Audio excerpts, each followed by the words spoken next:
In the near future, technology has advanced to the point where romantic relationships can be scientifically analyzed. People take computerized tests to find out how likely they are to succeed in a relationship. For those who are single or looking for companionship, androids called synthetics have been created to be perfect partners, always supportive, always kind, and never leaving. Zoe is a middle-aged woman who works at Relationist Laboratories, a growing company in the human relationship industry. The company is divided into 3 departments, and Zoe works in the machine department, which matches singles with their ideal partners and evaluates the stability of current relationships. One of her colleagues, Cole, is a scientist in the Synthetic Companions division. He's developed a new synthetic partner named Ash, who is meant to be the perfect companion for humans. Zoe and Cole both live lonely lives outside of work. Zoe often goes to a bar by herself and lives in an empty apartment with a fridge that's rarely stocked. Cole, on the other hand, lives in a quiet, gloomy home. He mentions to Zoe that he went through a painful divorce, triggered by a compatibility test that predicted his marriage would fail. Zoe sympathizes with him because she secretly has feelings for him, though he doesn't seem to notice. Just when Zoe thinks they might have a deeper conversation, Cole quickly excuses himself to take a phone call. Later, Cole visits his young son, who lives with his ex-wife. His ex-wife shows him an old synthetic companion he once owned, which is now collecting dust in her basement. Cole tries to apologize for the past and make amends with her, but she tells him she's moved on and is seeing someone else. Feeling crushed, Cole makes a series of careless decisions and struggles to regain control of his emotions. The next day, Zoe stumbles upon Cole's latest creation,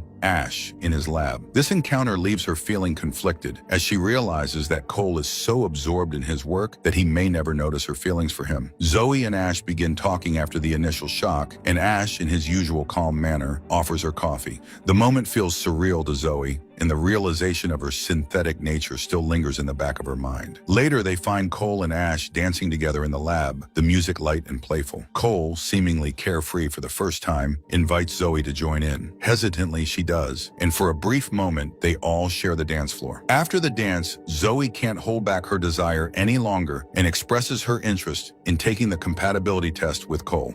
When the results come back with a 0% match, Zoe is crushed, but decides to keep the outcome a secret. Cole, noticing her sudden change in mood, asks if something is wrong, but she brushes it off, unable to reveal the truth. The following day, Zoe accompanies Ash to the pharmaceutical division, where a new drug trial for Benul is taking place. The drug is meant to chemically replicate the sensation of falling in love. As they watch the trial, Ash begins to express what seem like romantic feelings towards Zoe. Uncomfortable, she dismisses them, reminding herself that these are just programmed responses, nothing more. Later, they take Ash to a bar to observe human social interaction. Meanwhile, Cole is taken to a VIP pub that turns out to be a robotic brothel. Zoe, uncomfortable but curious, shows Cole Jules, a synthetic with the most advanced operating system. The situation overwhelms Cole, and he quickly excuses himself. Zoe follows him outside, apologizing for pushing him too far. It's in this moment that she gathers the courage to confess her love for him, despite the test results. Cole, however, doesn't react the way she expects. Instead, he gently explains that the reason for their mismatch may not be what she thinks. Confused, Zoe agrees to let him take her home. When they arrive at her apartment, something strange happens. Cole has the keys. She doesn't get the chance to question him as they settle in. Then, Cole drops the truth she wasn't prepared for. Zoe isn't human. She's a synthetic, just like Ash and Jules, with programmed memories and behavior. Cole encourages her to look in the mirror and examine her eyes for proof. Reluctantly, she does, and sees the subtle details that reveal her synthetic nature. She's been activated for only a few months. The apartment was rented for her, and she never actually worked in the machine department.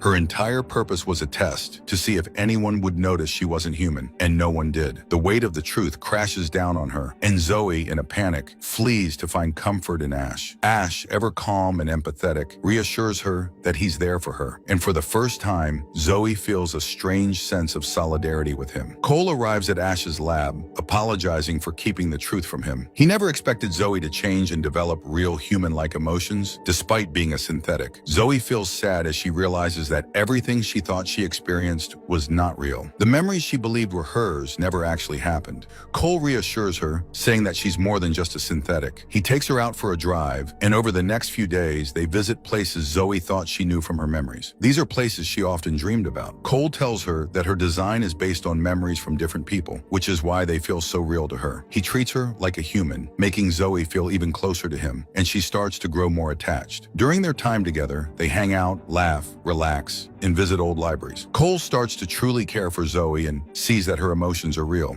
Zoe, however, can't help but ask if Cole designed her to be like his ex-wife. Cole assures her that her personality is her own, not a copy of anyone else. Still, Zoe feels sad because she can't cry like a human, and this inability makes her feel incomplete. Cole, sensing her sorrow, lets her touch and feel him, marking a new chapter in their growing relationship. The next day at work, Zoe and Cole's connection becomes obvious, and Ash, watching them interact, feels jealous. His usual calm demeanor begins to shift as he becomes fixated on Zoe. Later, at a big technology summit, Ash is there to promote himself as a synthetic companion. He explains to the audience why synthetics like him are better partners than humans. They don't break hearts and can understand human needs more deeply. The audience applauds, but it becomes clear that Ash's speech is aimed directly at Zoe, showing just how fixated he has become on her. After the presentation at the summit, Zoe pulls Cole aside to show him a new technology, a screen that translates voices into colorful images. Excited to try it, they start dancing and singing, watching as the colors dance on the screen along with their voices. In that joyful moment, Zoe finally confesses her love for Cole. Moved by her words, Cole kisses her passionately, sealing their relationship. As their intimacy grows, Cole takes Zoe home with him that night, but he remains cautious about moving further physically. Instead, he introduces her to his child and ex-wife, and they all share a happy moment together. However, later at home, Zoe expresses her wish to become pregnant, which makes Cole hesitate. The next day, Zoe returns to the VIP RoboPub and asks to speak with Jules. The pimp, who knew Zoe was a synthetic from the start, gives them some privacy. Zoe wants to understand what Jules feels during her sessions with clients. Jules admits she's unsure if she feels anything at all. Men simply want her presence and use her for their satisfaction. Jules also reveals that once the synthetics lose their appeal, the pimp discards or dismantles them for parts. Zoe feels a deep sympathy for Jules and the others, but is also confused by her own feelings for Cole and the challenge of understanding intimacy when Cole holds back. Later, Zoe and Cole enjoy more time together, cooking dinner as a team and hanging out. A few days pass and Cole surprises Zoe with a road trip to a cabin. They spend the weekend there, and Cole slips a meaningful gift into her bag, symbolizing how close they've become. The trip is full of joy and closeness, and that night, the barriers between them fade away as they make love for the first time. For the first time, Zoe smiles and blushes, thanking Cole for everything as their relationship reaches a new level of connection. Back at the office, Ash notices Zoe and teasingly asks if she's learned the limits of her abilities. Seeing her blush, he quickly realizes that something has changed between her and Cole, and he quietly backs off, not saying much more. The next day, something unfortunate happens. Zoe sees Jules across the street and runs toward her without paying attention to the traffic. A car comes from the opposite direction and hits her. Cole rushes to her side, trying to stay calm, telling Zoe it was just an accident and not to panic. He takes her straight to the lab, where he plans to fix her synthetic body through surgery.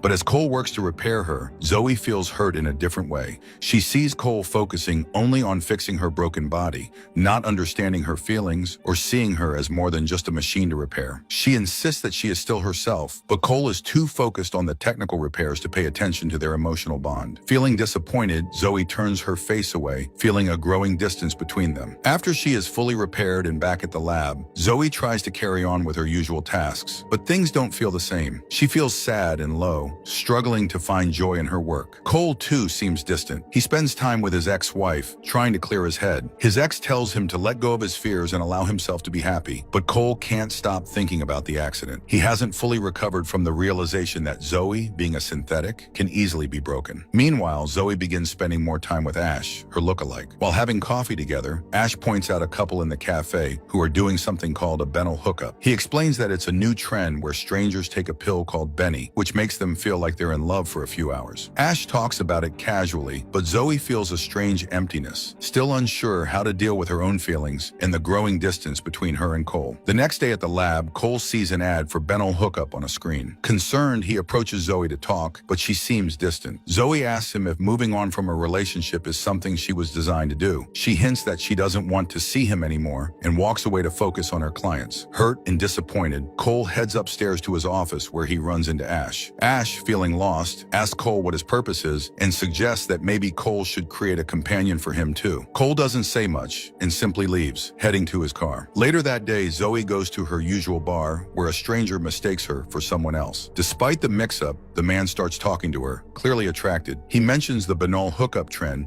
and casually suggests they try it together. Zoe, still feeling confused and distant from Cole, agrees. Unbeknownst to Zoe, Cole had anticipated she might be at the bar and had gone there to talk to her. When he arrives, he sees her with the stranger, but chooses not to approach. Zoe and the man leave the bar and go to a hotel to try the Benno together. Cole, quietly following them from a distance, watches as they enter the hotel. Inside, Zoe and the stranger join other couples who are also using the consuming it in different ways to heighten the experience. In the hotel room, the man kisses Zoe and she kisses him back, feeling the effects of the Cole, watching from outside, realizes that Zoe is making her own choices and decides to let her be. He walks away, feeling a mix of sadness and acceptance. Meanwhile, Cole finds himself sitting on a bench outside, where many people involved in Benno hookup wait to meet their partners. A woman sitting nearby has been watching him for a while. Eventually, they strike up a conversation and decide to go back to Cole's house, where they consume the Benno in a drink, ready to lose themselves in the temporary feeling of love. Cole, hoping to get revenge for what Zoe did, decides to try the Benno hookup experience for himself. But once the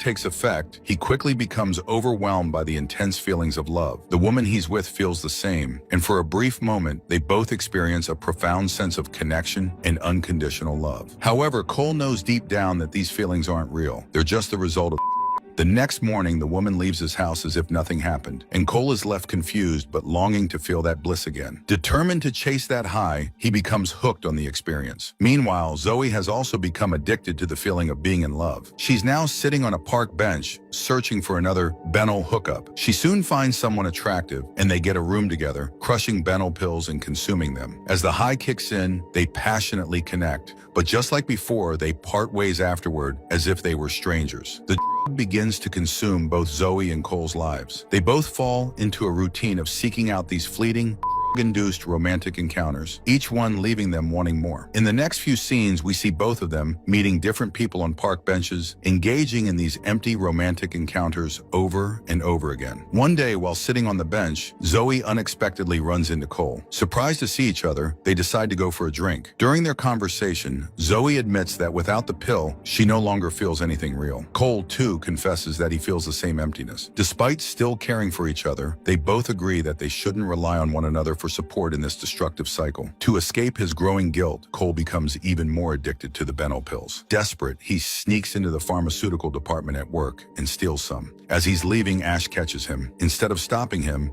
Ash simply warns Cole that the pills won't solve his problems, but lets him go without saying anything more. Cole returns home and takes too many pills, hoping to escape his pain and reality. After a few days, his ex-wife finds him unconscious at home. She takes care of him, nursing him back to health, and tries to convince him to go back to Zoe. But Cole refuses, believing their love is impossible because Zoe is a synthetic being. Meanwhile, at the lab, Zoe learns from Ash that her prototype is scheduled to be shut down in 38 days. She is shocked and saddened by this news. Ash shows her a room full of duplicates of herself, Zoe 2.0 models. But Zoe feels different from the others. She realizes that unlike them, she can't imagine her life without Cole. Heartbroken and determined to end her existence, Zoe goes to a brothel and arranges her own shutdown. At the same time, Cole finally decides to find Zoe. He goes to her apartment, but is greeted by one of the other Zoe models. This duplicate version speaks politely to him, but Cole struggles to accept that she isn't the real Zoe he loved. Confused and upset, he leaves the apartment. Meanwhile, Zoe is at the brothel, ready to be shut down. Just as she's about to be deactivated, memories of her real experiences with Cole start to flash through her mind. She suddenly realizes she doesn't want to die, and she changes her mind. The women at the brothel help her return to her apartment. Cole eventually finds Zoe lying on her bed. Ash and the others are there, but leave the two of them alone. Cole sits beside Zoe and apologizes for letting her go so easily. He admits that he loves her deeply, even if she's not human. At first, Zoe insists that she's just a synthetic, not deserving of real love. But when Cole tells her that she's different, that she's real to him, something inside her changes. For the first time, Zoe sheds a tear, a human-like response that none of her duplicates have ever been capable of. This tear marks a new beginning for Zoe and Cole, a sign that despite everything, she has become something more than just a synthetic being. Together, they embark on a new chapter in their lives, no longer bound by fear or doubt,